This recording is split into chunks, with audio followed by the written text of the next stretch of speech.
Reading I-Ching. The receptive earth.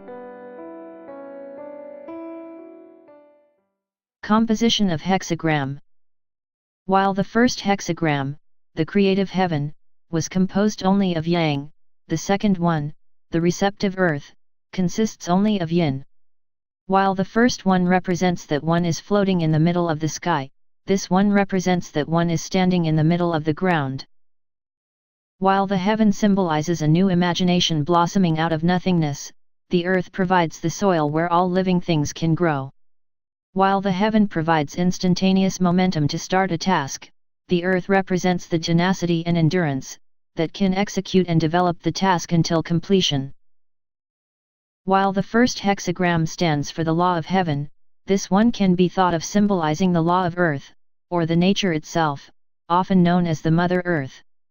This hexagram seems to be the source of vitality that warmly embraces, takes care of, and grows all living things like a mother does. It becomes the basis of everything, on which various life forms can grow. Now that we are in a field of golden crops and a land of flowers and fruits, we will be able to gain just as much as we put our effort in. Overall meaning. The receptive earth consists of 6 lines of yin, each of which is drawn as 2 short sticks. People often say that yang is good and yin is bad, or yang stands for bright and dazzling light, and yin stands for a dark and gloomy shadow. Although it may be true that yin and yang are concepts often contrasted with each other, I think they do not need to be tagged as positive or negative. While yang represents a traditional stereotype of a masculine figure, yin represents that of a feminine figure.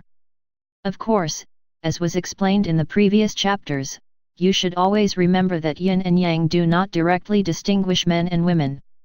They only represent the characteristics symbolized by male and female. While masculine power is a force that creates new things, feminine power is a force that protects and nurtures them. However, it is wrong to assume that a feminine power is always docile and weak. In order for a plan to work properly, it must be backed up by strong law and order, and the power of yin is what builds and maintains such regulations. It may be an appropriate analogy to think of a mother, who punishes her child's mischief strictly.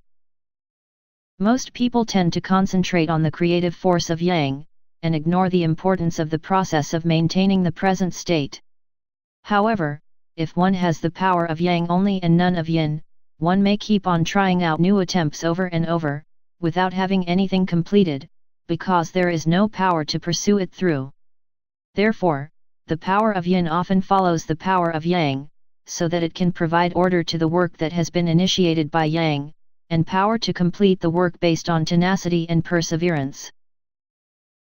While the hexagram of the creative heaven symbolizes a beginning, the receptive earth symbolizes the end. It may sound somewhat desolate to talk about the end, but if we have been steadfastly giving our best efforts, we may expect to get abundant fruits at the end of the day.